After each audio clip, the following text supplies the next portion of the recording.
बच्चों, हम बात कर रहे हैं रोकड़ प्रवाह विवरण की। पिछले वीडियो में हमने इस अध्याय के अति लघुत्तरात्मक और लघुत्तरात्मक प्रश्नों को हल किया था और आज के सेशन में हम चालू करने जा रहे हैं आपके इस अध्याय के पाठ्यपुस्तक के जो अंकित प्रश्न दिए गए हैं उन्हें। तो आइए शुरू करते हैं आपकी पाठ्यपुस्तक के अंकित प्रश्न को। अंकित प्रश्न संख्या 1।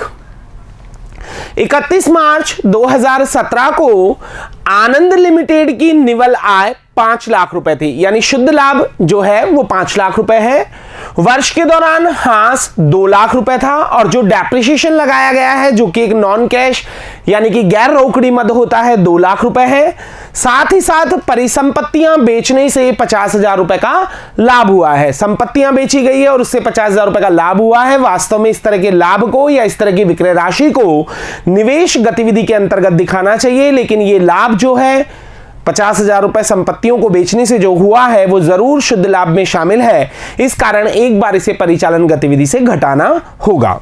आगे अगर बात की जाए तो आगे लिखा हुआ भी है कि जो 50,000 का लाभ हुआ है जिसे लाभ हानि विवरण में हस्तांतरित कर दिया गया है, इसका मतलब इसे लाभ हानि खाते में जोड़ दिया गया है। वर्ष के दौरान व्यापारिक प्राप्यों में 40,000 रुपए की वृद्धि हुई है। व्यापारिक प्राप्य यानी कि ट्रेड रिसीवेबल जो कि एक चालू संपत्ति है और यदि इसमें वृद्धि होती है तो परिचालन गतिविधि में इसे घटाया जाता है, क्योंकि चालू संपत्तियों में वृद्धि होना रोकड़ बहिर्वाह का उदाहरण कहलाता है। इसी तरीके से व्यापारिक देय में 60,000 रुपए की वृद्धि हुई है, ये करंट लायबिलिटी है और करंट लायबिलिटीज अगर बढ़ती हैं तो इन्हें कैश इनफ्लो की तरह परिचालन गतिविधि में जोड़ा जाएगा। तो आइए शुरू करते हैं इस प्रश्न के सॉल्यूशन को। पहले आप इसे समझ लें। आपको 5 लाख रुपए का लाभ दिया गया है जिसमें 2 लाख रुपए मूल्यह्रास जोड़ने के बाद 50,000 रुपए स्थायी संपत्तियों की बिक्री से जो लाभ हुआ उसे घटाना है। इसके बाद जो राशि आएगी उसे आप कहेंगे operating profit before working capital change. और यहां पर वर्किंग कैपिटल के 2 आइटम दिए गए हैं, एक इंक्रीज इन ट्रेड रिसीवेबल जिसे आपको घटाना है और साथ ही साथ इंक्रीज इन ट्रेड पेएबल जिसे आपको जोड़ना है। तो आइए सॉल्यूशन शुरू करते हैं। फॉर्मेट में cash flow from operating activity लिखेंगे। क्यों लिखेंगे? क्योंकि यहां पर केवल आप ऑपरेटिंग एक्टिविटी को हल कर रहे हैं। अगर आप तीनों एक्टिविटी का प्रश्न कर रहे होते तो ऊपर आप लिखते कैश फ्लो स्टेटमेंट, तो यहां cash flow from operating activities और net profit before taxation and extraordinary item जो क्वेश्चन में हमें दिया गया है उसकी राशि है 5 लाख रुपए। साथ ही साथ हमें मूल्यह्रास यानी कि डेप्रिसिएशन दिया गया है सवाल में 2 लाख रुपए और profit on sale of fixed assets हमें 50,000 रुपए प्रश्न में दिया गया है जो कि हमें लेस करना है, इसलिए इसे हम इसे कोष्टक में रखेंगे और जब इसका परिणाम हम निकालेंगे तो ये आएगा 1,50,000 जो कि शुद्ध लाभ 5 लाख में जोड़ दिया जाएगा। तो operating profit before working capital change की जो राशि होगी वो होगी 6,50,000 रुपए। अब अगर बात करें तो प्रश्न में दिया गया है इंक्रीज इन ट्रेड रिसीवेबल 40,000 रुपए जिसे लेस करना है, तो इंक्रीज इन ट्रेड रिसीवेबल 40,000 रुपए जिसे आप कोष्टक में रखेंगे क्योंकि इसे आपको घटाना है और साथ ही साथ इंक्रीज इन ट्रेड पेएबल जो कि दिया गया है 60,000 रुपए ये ऐड होगा, इसलिए आप इसे खुला रखेंगे और जब इनका परिणाम आप निकालते हैं तो ये आते हैं 20,000 रुपए जिसे आप 6,50,000 operating profit before working capital change जो अमाउंट है उसमें ऐड कर देंगे। तो फाइनल अमाउंट आपका ऑपरेटिंग एक्टिविटीज का कैश इनफ्लो होगा 6,70,000 रुपए। प्रश्न संख्या 1 हल कर चुके हैं। अब बात करते हैं प्रश्न संख्या 2 की। नीचे दी गई जानकारी से आप रहतिये के लिए रोकड़ भुगतान की गणना कीजिए, यानी कि आप ये बताइए कि आपने माल के रहतिया मतलब माल का क्रय है, यहां पर माल के क्रय के लिए आपने लेनदारों को कितना भुगतान किया है। पहले दी गई सूचनाओं की अगर बात करें तो प्रारंभ का रहतिया हमें 40,000 दे रखा है, उधार क्रय 1,60,000 रुपए दिया गया है, अंत में रहतिया 38,000 रुपए दिया गया है, प्रारंभ में व्यापारिक देय 14,000 रुपए दिए गए हैं, यानी कि ट्रेड पेएबल आपको शुरू के दिए गए हैं 14,000 और अंत के व्यापारिक देय जो दिए गए हैं वो दिए गए हैं 14,500 रुपए। तो यहां आपको यह निकालना है कि आपने ट्रेड पेएबल को वर्ष के दौरान कितना भुगतान किया। उसके लिए प्रारंभिक रहतिये और अंतिम रहतिये की कोई आवश्यकता नहीं है, केवल इन तीन सूचनाओं के माध्यम से किस किस से opening trade payable, closing trade payable और वर्ष के दौरान कितना आपने क्रय किया है उसकी हम बात करें तो ये तीन सूचनाएं कहां हमें दे रखी है। इसकी अगर हम बात करें तो हमें ये 3 सूचनाएं दे रखी है, उधार क्रय, साथ ही साथ प्रारंभ में व्यापारिक देय और अंत में व्यापारिक देय। तो यहां इसके आधार पर आप हल कर सकते हैं। इसे 2 तरीके से हल किया जा सकता है, या तो टोटल ट्रेड पेबल अकाउंट बनाकर भी आप जैसे कि टोटल क्रेडिटर या ट्रेड पेबल अकाउंट बना लें, या फिर आप इसे स्टेटमेंट के रूप में सॉल्व कर लें। हम इसे दोनों तरीके से आपको समझाने जा रहे हैं। तो पहले बात करते हैं अकाउंट की। अगर यहां पर ट्रेड पेबल अकाउंट बनाना हो तो सबसे पहले ओपनिंग बैलेंस दायित्व पक्ष की ओर लिखा जाएगा, जो कि है 14,000 रुपए। उसके बाद में अगर बात करूं तो अंतिम शेष जो कि आपको दिया गया है 14,500, ये एक दायित्व की मद है, इसलिए ओपनिंग बैलेंस क्रेडिट साइड में और क्लोजिंग बैलेंस डेबिट साइड में लिखा जाएगा। इसके बाद में अगर बात करें तो वर्ष के दौरान आपने कितना उधार क्रय किया है, आपने उधार क्रय किया है 1,60,000 रुपए, जिसे बाय परचेज लिख दिया जाएगा, 1,60,000 रुपए। और अब इसका योग अगर हम लगाएं तो ये आता है 1,74,000 रुपए। 1,74,000 में से 14,500 रुपए जब आप लेस करेंगे तो आपको जो राशि प्राप्त होगी वो होगी वो रकम जो वास्तविक रूप में आपने इस बार लेनदारों को चुकाई होगी, जो कि है 1,59,500 रुपए। तो ये आप यहां पर लिख दे। ये तो सॉल्यूशन हमने किया अकाउंटिंग फॉर्म में, यानी कि आप टोटल ट्रेड पेबल अकाउंट बनाकर ये मालूम कर सकते हैं कि लेनदारों को वर्ष के दौरान कितनी राशि का भुगतान किया गया है। प्रश्न संख्या 2 को हल करने के बाद अब बात करते हैं प्रश्न संख्या 3 की।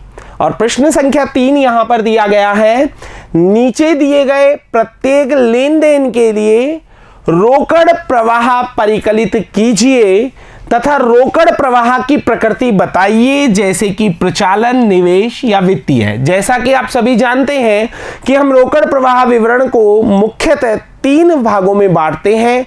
ऐसे रोकड़ प्रवाह जो परिचालन गतिविधियों के भाग हैं, ऐसे रोकड़ प्रवाह जो वित्तीय गतिविधियों के भाग हैं, या फिर ऐसे रोकड़ प्रवाह जो कि विनियोग गतिविधियों के भाग हैं। तो यहां अगर बात की जाए तो ए पॉइंट दिया गया है 2,50,000 रुपए में मशीनरी को 20% चेक देकर प्राप्त किया गया और शेष देय हेतु बॉन्ड जारी किया गया।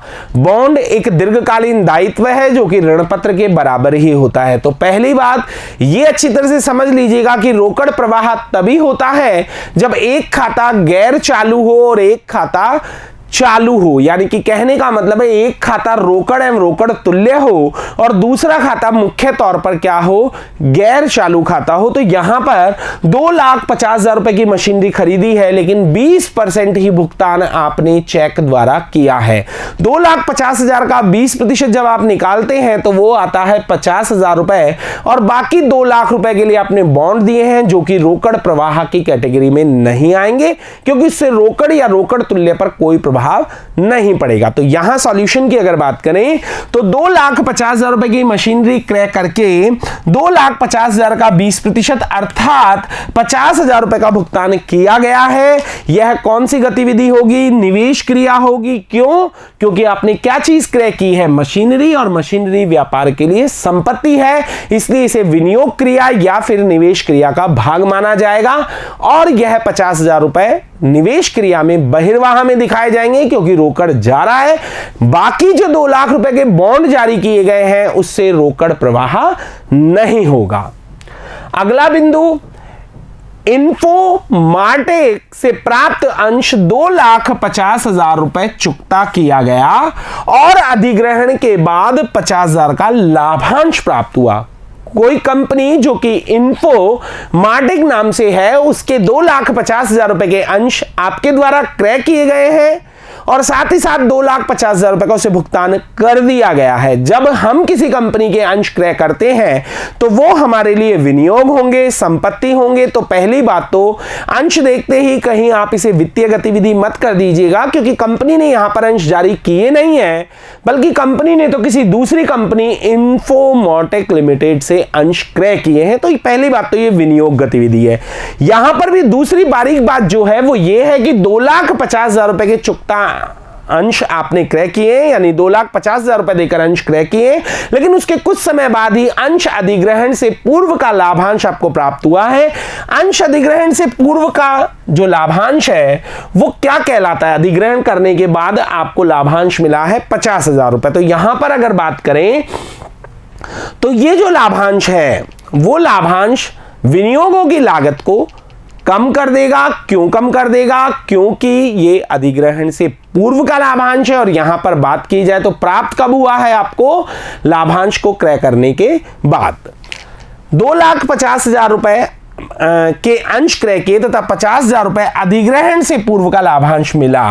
अतः विनियोगों की शुद्ध लागत 2,50,000 माइनस 50,000 2 लाख रुपए मानी जाएगी, जो कि निवेश क्रिया से क्या होगी? बहिर्वाह होगी। या तो आप इसे ऐसे भी समझ सकते हैं कि 50,000 रुपए लाभांश की प्राप्ति हुई है और 2,50,000 रुपए की जो अंश है वो खरीदे गए हैं, तो 2,50,000 का बहिर्वाह है और साथ ही साथ 50,000 का अंतर्वाह है। तो 2 लाख रुपए अगर देखा जाए तो निवेश क्रिया से बहिर्वाह होगा। या फिर 2,50,000 में से विनियोगों की लागत में से अगर अंश अधिग्रहण के पूर्व का लाभ है तो आप उसे कम कर कर विनियोगों की लागत को निकाल सकते हैं। तो यहां पर 2 लाख रुपए निवेश क्रिया के अंतर्गत बहिर्वाह कहलाएगा।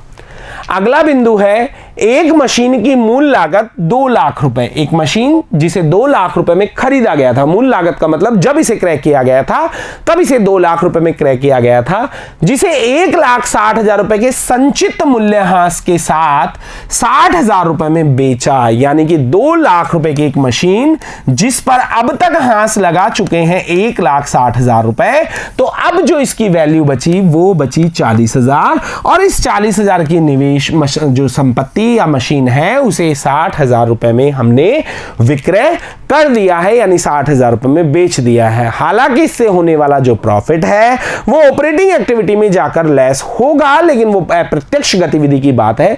यहां पर केवल ये पूछा गया है कि जो 60,000 रुपए में आपने मशीन को बेचा है या इसके विक्रय से जो राशि प्राप्त हुई है, इसे कौन सी गतिविधि में शामिल किया जाएगा? तो ये भी एक निवेश गतिविधि का ही उदाहरण है, क्योंकि संपत्ति जब खरीदी जाती है तो वो निवेश गतिविधि के अंतर्गत ली जाती है, तो बेची जाएगी तब भी वो निवेश गतिविधि के अंतर्गत होगी। तो 60,000 रुपए यहां पर निवेश गतिविधि के अंतर्गत ही दिखाए जाएंगे और रोकड़ अंतर्वाह के रूप में दिखाए जाएंगे, क्योंकि रोकड़ आपको प्राप्त हुई है।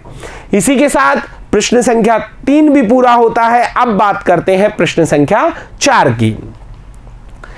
यमुना लिमिटेड का लाभ व हानि विवरण निम्नलिखित है। आपको इनकम स्टेटमेंट बनाकर दिया गया है। प्रचालन से आगम दी गई है 10 लाख रुपए और व्ययों के रूप में उपभोग की गई सामग्री की लागत 50,000, व्यापारिक रहतिये का क्रय 5 लाख और साथ ही साथ अन्य व्यय 3 लाख रुपए। सभी व्ययों का योग दिया गया है 8,50,000 रुपए और प्रचालन से आगम में से व्यय घटाने के बाद कर से पूर्व का लाभ दिया गया है 1,50,000 रुपए।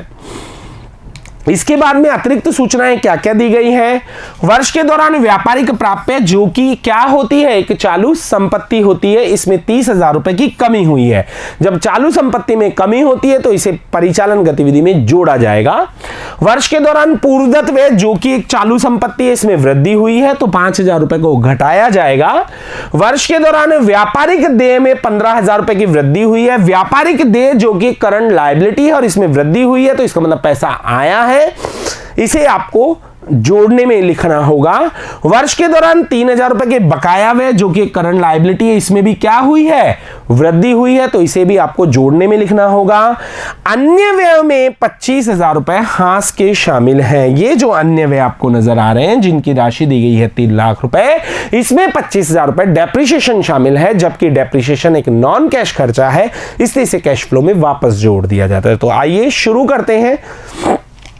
Cash flow from operating activity, net profit before taxation and extra ordinary item आपको 1,50,000 रुपए जो कि आय विवरण में दिया गया है और चालू वर्ष का जो मूल्यह्रास है विद्यार्थियों वो है 25,000 रुपए जैसा कि सूचना दी गई है। तो 25,000 रुपए 1,50,000 में जोड़ने के बाद operating profit before working capital changes की जो राशि होगी वो होगी 1,75,000 रुपए। अब बात करते हैं जो वर्किंग कैपिटल के आइटम है यानी कि करंट असेट्स और करंट लायबिलिटीज हैं, कैश एंड कैश इक्विवेलेंट को छोड़कर उन मदों को लेते हैं। तो सबसे पहले यहां पर दिया गया है व्यापारिक प्राप्यों में वृद्धि, इससे व्यापारिक प्राप्यों में कमी दी गई है, इससे क्या होगा, कैश इनफ्लो होगा, तो आपको इसे ओपन में लिखना होगा। तो डिक्रीज इन ट्रेड रिसीवेबल आप लिखेंगे 30,000 रुपए। साथ ही साथ अगर देखें तो पूर्वदत्त व्यय यानी कि प्रीपेड एक्सपेंसेस, इसमें 5,000 रुपए की वृद्धि हुई है तो इसे हम कम करेंगे, तो 5,000 रुपए को आपको कोष्टक में लिखना होगा और साथ ही साथ लिखना होगा इंक्रीज इन प्रीपेड एक्सपेंसेस। आगे अगर बढ़े तो एक दिया हुआ है व्यापारिक देय यानी कि ट्रेड पेएबल जो कि करंट लायबिलिटी है, और यहां पर उसमें 15,000 रुपए की वृद्धि हो रही है, और 15,000 रुपए की वृद्धि को आपको क्या करना होगा, ओपन में लिखना होगा, क्योंकि करंट लायबिलिटीज जब बढ़ती हैं तो यहां पर कैश इनफ्लो की तरह ट्रीट किया जाएगा, तो इसे जोड़ा जाएगा। तो 15,000 रुपए को आप जोड़ें। इसी के साथ साथ वर्ष के दौरान 3,000 रुपए बकाया हुए जो कि करंट लायबिलिटी है, इसे भी आप जोड़ेंगे तो 3,000 रुपए जोड़ने में ले लें। अब अगर बात की जाए तो 30 और 15 ये आपके होते हैं 45, 45,000 में 3,000 और जोड़ते हैं अगर आप तो 48,000 आते हैं, और उसमें से 5,000 रुपए आपको क्या करने होंगे, लेस करने होंगे, तो ये आता है 43,000 रुपए। 1,75,000 और 43,000 रुपए को आप ऐड कर दें, और जब आप ऐसा करेंगे तो 2,18,000 रुपए आपका नेट कैश फ्लो होगा ऑपरेटिंग एक्टिविटी से। ये आपका प्रश्न संख्या 4 भी पूरा होता है। अब बढ़ते हैं अगले प्रश्न की ओर, प्रश्न संख्या 5। निम्नलिखित आंकड़ों से प्रचालन से रोकड़ परिकलन कीजिए, यानी कि यहां पर भी आपको परिचालन गतिविधि से रोकड़ प्रवाह की गणना करनी है। वर्ष 2016-17 के लिए मूल्यह्रास के लिए 2,000 रुपए के पश्चात लाभ की राशि 10,000 रुपए है। इसका मतलब 2,000 रुपए ह्रास घटाने के बाद लाभ है 10,000 रुपए। 31 मार्च 2016 व 17 पर वर्ष समाप्ति के लिए व्यवसाय की चालू परिसंपत्तियां और चालू देयताएं निम्नवत है, और उसके बाद में आपको करंट असेट्स और करंट लायबिलिटीज की मदद दी गई है। सबसे पहले आप वर्ष को चेक कर लें कि वो सही सीरियल क्रम में दिए गए हैं, तो इस प्रश्न में बिल्कुल सही क्रम में दिया गया है, 2016 पहले और 2017 बाद में। तो यहां पर सबसे पहले मैं आपको यही चीज बताना चाहूंगा, क्योंकि इस प्रश्न में तो क्या करना है, 10,000 के जो प्रॉफिट है उसमें 2,000 रुपए का डेप्रिसिएशन जोड़ना है, तो वो आ जाएगा operating profit before working capital change. अब मेन चीज आपको इनको समझना है। व्यापारिक प्राप्य आपको नजर आ रहा होगा इंक्रीज हो रहा है स्टूडेंट्स, तो इसे लेस किया जाएगा, क्योंकि जब करंट असेट्स बढ़ती है तो उसे लेस करेंगे। Provision for bad debts students अगर कभी भी दिया जाए तो वैसे तो आपको सिखाया गया है कि इसे देनदारों में से कम करते हैं, लेकिन यहां पर कैश फ्लो बनाते समय आप इसे करंट लायबिलिटी नेचर का समझते हुए हल करें, तो ये हो रहा है 1,000 से 1,200 यानी बढ़ रहा है, तो इसे हम ऐड करेंगे। व्यापारिक देय 3,000 से 15,000 करंट लायबिलिटीज बढ़ रही हैं, तो इसे भी हम ऐड करेंगे। स्टॉक जो कि करंट असेट्स है 5,000 से 8,000 हो रहा है, बढ़ रहा है, तो इसे हम लेस करेंगे। अन्य चालू परिसंपत्तियां 10,000 से 12,000 बढ़ रही हैं, तो इसे हम लेस करेंगे। बकाया व्यय 1,000 से 1,500, अब बकाया व्यय क्या होते हैं, करंट लायबिलिटीज होती हैं, और अगर ये बढ़ रही हैं तो इसे आप ऐड करेंगे। पूर्वदत्त व्यय जो कि करंट असेट्स हैं घट रही हैं, तो इसे आप ऐड करेंगे। उपार्जित आय बढ़ रही है, एक करंट असेट्स है, इसे आप लेस करेंगे। अग्रिम पेश की आय प्राप्त जो कि एक करंट लायबिलिटीज होती है और 2,000 से 1,000 हो रही है यानी घट रही है, तो इसे भी आप लेस करेंगे। करंट असेट्स बढ़ें तो लेस करें, करंट असेट्स घटें तो ऐड करें, करंट लायबिलिटीज अगर बढ़ें तो ऐड करें, और करंट लायबिलिटीज अगर घटें तो आप लेस करें। साथ ही साथ कैश एंड कैश इक्विवेलेंट की मदों को नहीं लेना है, इस बात का विशेष तौर पर ध्यान रखें। तो आइए अब सॉल्यूशन शुरू करते हैं। सबसे पहले net profit before taxation and extraordinary item आपको 10,000 रुपए दिया गया है, जबकि डेप्रिसिएशन की राशि आपको दी गई है 2,000 रुपए। इसे ऐड करने के बाद आपका नेट प्रॉफिट या operating profit before working capital changes का अमाउंट होगा 12,000। आइए अब एक एक मद की बात करते हैं। इंक्रीज इन ट्रेड पेएबल जो कि 1,000 रुपए से बढ़ रहा है, तो इसे हम क्या करेंगे स्टूडेंट्स, लेस करेंगे, जैसा कि आपको बताया गया है। इसके बाद में पीबीडी जो कि 200 रुपए से बढ़ रहा है, इसे आप ऐड करेंगे, तो आप इसे खुले में छोड़ें। इंक्रीज इन ट्रेड पेएबल 2,000 रुपए से बढ़ रहा है, तो इसे भी आप ऐड करेंगे, तो इसे भी आप खुले में छोड़ें। इसके बाद में अगर बात की जाए तो इन्वेंट्री ये बढ़ रहा है 3,000 रुपए से, तो इसे आप लेस करेंगे, तो इसे आप कोष्टक में रखें। इसके बाद में अगर बात करूं तो increase in current assets, other current assets जो दी गई हैं वो दी गई हैं 2,000 रुपए से, तो इसे भी आप लेस करेंगे क्योंकि इंक्रीज हो रही हैं। अगर आउटस्टैंडिंग एक्सपेंसेस की बात की जाए तो वो 500 रुपए से बढ़ रही हैं, तो इसे आप ऐड करेंगे, इसलिए आप इसे खुला रखें। डिक्रीज इन प्रीपेड एक्सपेंसेस की अगर बात करें तो वो डिक्रीज हो रही है 1000 रुपए से, इसे भी आप ऐड करेंगे। इसके बाद में अगर बात की जाए तो अक्रूड इनकम जो कि आपको दी गई है कितनी, 1000 रुपए से बढ़ रही हैं, इसे आप लेस करेंगे। इसके बाद में अगर बात की जाए तो अगली मद है अग्रिम प्राप्त आय जो कि 1000 रुपए से कम हो रही है, करंट लायबिलिटीज कम हो रही है, तो इसे भी आप क्या करेंगे, लेस करेंगे। अब आप इनका रिजल्ट मुख्य तौर पर निकाल लें। तो अगर यहां पर देखा जाए तो लेस की मदें ज्यादा है स्टूडेंट्स, 1000 और 3000, 4000 और 2000, 6000, 8000 रुपए कुल लेस के आ रहे हैं। एड की मदों को देखा जाए तो 2000 और 200 ये हो गए 2200 और 1000 ये 3200 और कुल मिलाकर 3700 रुपए आपके प्लस के हैं। इसका मतलब 4300 रुपए जो हैं वो नेगेटिव आइटम हैं जिन्हें आपको लेस करना होगा। तो यहाँ पर आप 4300 कोष्टक में लिखें क्योंकि कोष्टक के अमाउंट ज़्यादा है, और 12000 में से 4300 रुपए लेस कर दें तो आपका अमाउंट बचेगा 7700 रुपए, जिसे आप कह सकते हैं net cash flow from operating activity. इसी के साथ प्रश्न संख्या 5 भी हम पूरा कर चुके हैं और अब बात करने जा रहे हैं प्रश्न संख्या 6 की। निम्नलिखित विवरण भारत गैस लिमिटेड से है। निवेश क्रियाकलाप अब की बार परिचालन गतिविधि से हल ना कर बल्कि निवेश क्रियाकलापों से रोकड़ प्रवाह परिकलित कीजिए, यानी कि इन्वेस्टिंग एक्टिविटी से आपको रोकड़ प्रवाह परिकलित करना है। साथ ही खाता बही तैयार करते हुए स्पष्ट कार्यकारी टिप्पणी दें, यानी कि जिन बातों के लिए आपको खाते बनाने की जरूरत हो, वर्किंग नोट बनाने की जरूरत हो, तो उन्हें आप जरूर लगाएं।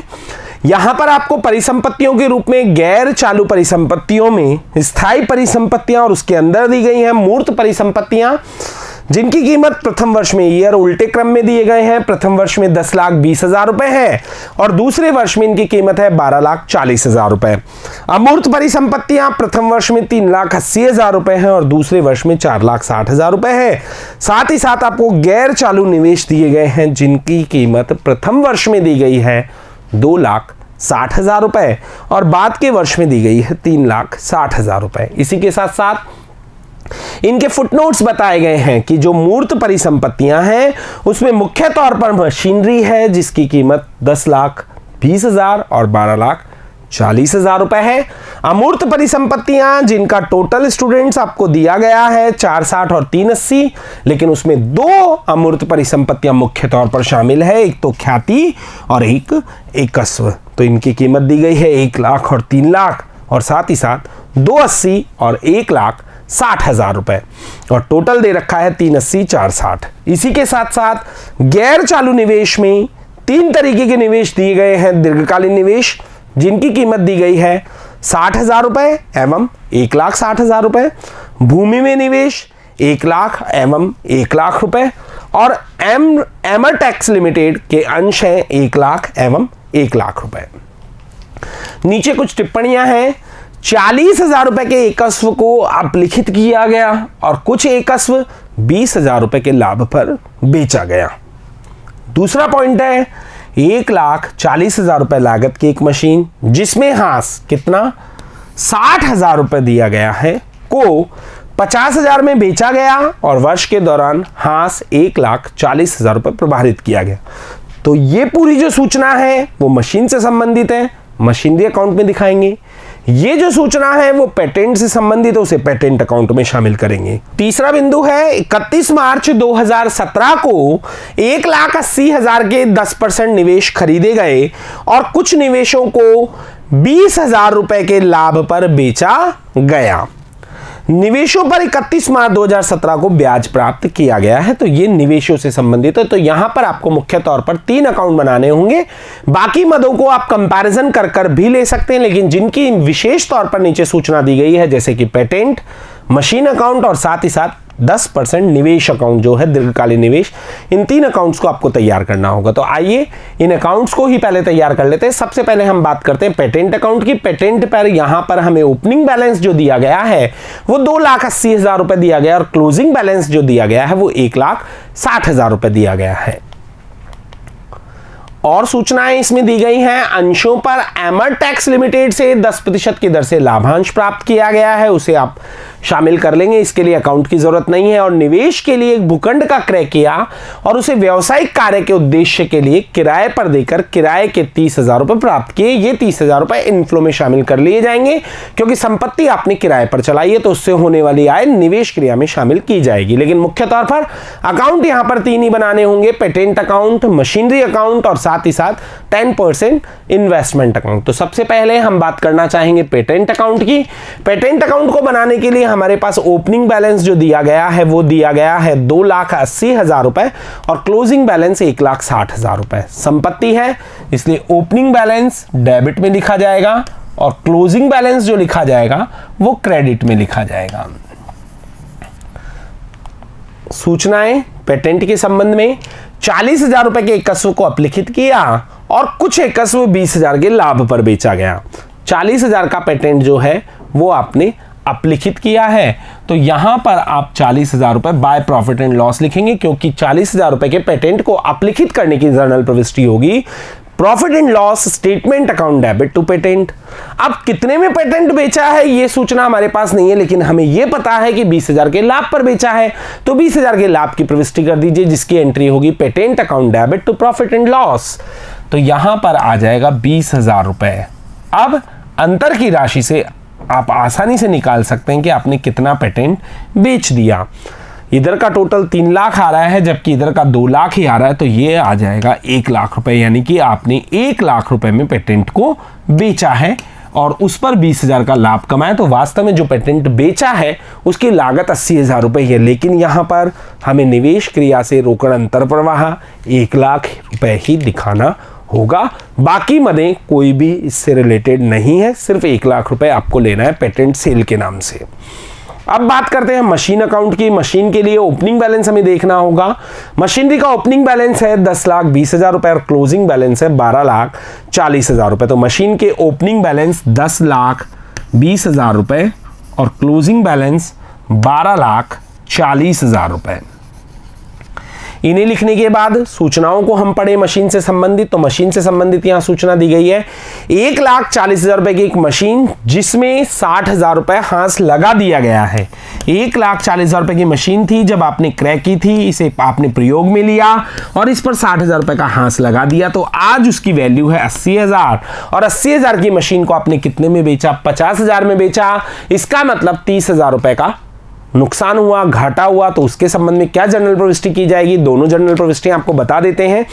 बेचने की जर्नल प्रविष्टि तो कैश या bank account debit to machinery होगी, तो वो लिखा जाएगा मशीन अकाउंट में बाय कैश।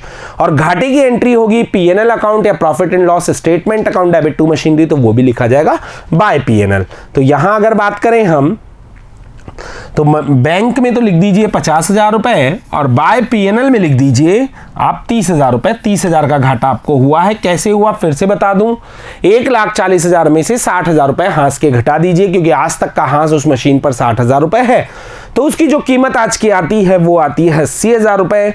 80,000 की मशीन को 50,000 में बेचा है। अब बात करना चाहेंगे चालू वर्ष का मूल्यह्रास जो कि मशीन में दे रखा है। चालू वर्ष के दौरान आपने पूरी मशीन पर 1,40,000 रुपए का हाथ लगाया है, जिसकी जर्नल प्रविष्टि की जाएगी depreciation account debit to machinery. तो बाय डेप्रिसिएशन लिखा जाएगा 1,40,000 रुपए।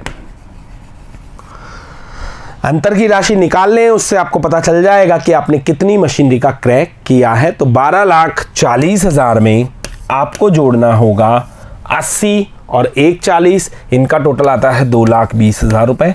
जब आप इन्हें जोड़ते हैं 14,60,000 रुपए योग है, जिसमें से आप लेस कर दें कितना? 10,20,000 रुपए।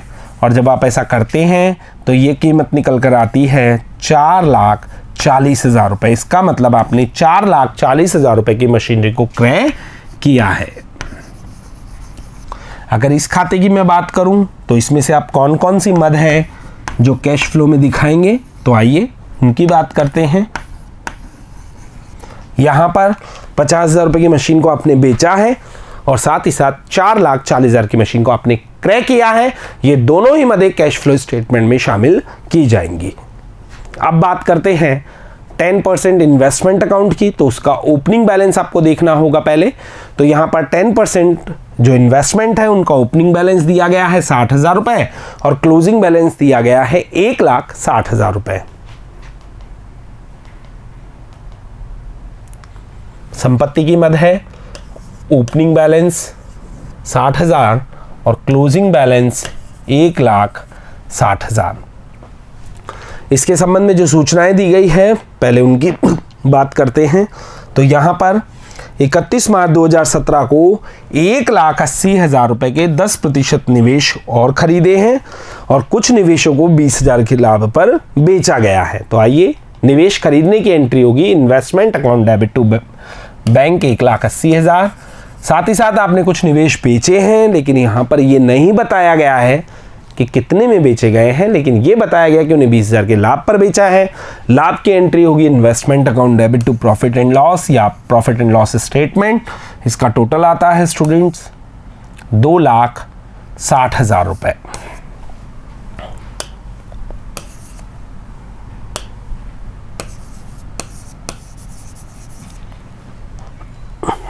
इसका मतलब 1,00,000 रुपए के इन्वेस्टमेंट आपने इस साल बेच दिए हैं और साथ ही साथ क्या किया है, 1,80,000 के इन्वेस्टमेंट क्रय किए हैं। तो इसमें भी दोनों मदें कैश फ्लो में ले जाई जाएंगी। सेल ऑफ इन्वेस्टमेंट 1,00,000 और परचेज ऑफ इन्वेस्टमेंट 1,80,000 रुपये।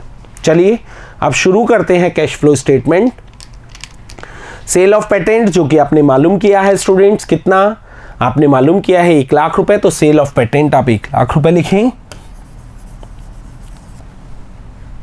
सेल ऑफ मशीन अकाउंट से आपको पता चलेगी 50,000 रुपए की आपने मशीनरी को सेल किया है, तो 50,000 रुपए सेल ऑफ मशीन लिखें।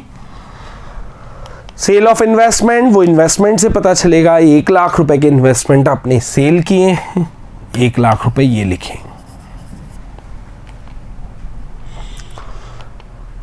साथ ही साथ आपको आपके निवेशों पर ब्याज मिला है। ब्याज हमेशा सूचना के अभाव में ओपनिंग बैलेंस पर काउंट किया जाता है। तो आपने, हालांकि इन्वेस्टमेंट यहाँ पर देखे जाए तो आपने नए खरीदे हैं, लेकिन 31 मार्च 2017 को खरीदे, तो 60,000 का 10% आपको ब्याज मिला है 6,000 रुपये। इसे आप लिखेंगे इंटरेस्ट ऑन इन्वेस्टमेंट 6,000 रुपये। ये सब रकम आपको प्राप्त हो रही है। साथ ही साथ एमरटेक्स लिमिटेड के लाभ अंशों पर आपको 10% की दर से लाभांश मिला है। तो एमरटेक्स लिमिटेड के अंश कितने हैं, ओपनिंग और क्लोजिंग दोनों ही 1,00,000 हैं। 1,00,000 का 10% 10,000 रुपये होता है, तो उसे लिखें आप डिविडेंड रिसीव्ड 10,000 रुपये। ये वो मदें हैं जो आपको प्राप्त हुई हैं।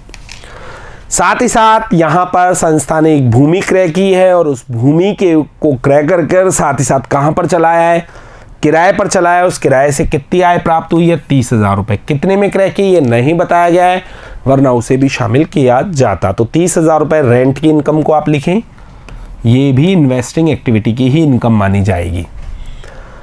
अब यहाँ पर सभी संपत्तियों को हम देख चुके हैं, लेकिन आप गुडविल को देखिएगा स्टूडेंट्स। बाकी तो देखिए, जो भूमि में निवेश है वो बराबर है, एमरटेक्स लिमिटेड के जो अंश है वो बराबर है, 10% इन्वेस्टमेंट अकाउंट आपने बनाया है, मशीनरी अकाउंट आपने बनाया है, पेटेंट अकाउंट आपने बनाया है। लेकिन अगर मैं गुडविल की बात करूं तो इसके अमाउंट में फ़र्क है, ये 1,00,000 से 3,00,000 हो रहा है और हमने इसका खाता नहीं बनाया। क्यों नहीं बनाया, क्योंकि इसकी सूचना नीचे नहीं दी गई है। तो यहाँ पर परचेज ऑफ गुडविल जो है स्टूडेंट्स वो है 2,00,000।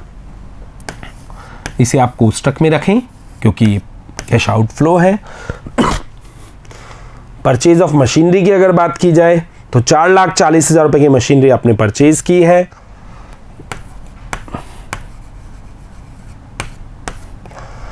और परचेज ऑफ इन्वेस्टमेंट में अगर बात की जाए तो इन्वेस्टमेंट आपने 1,80,000 के परचेज किए हैं।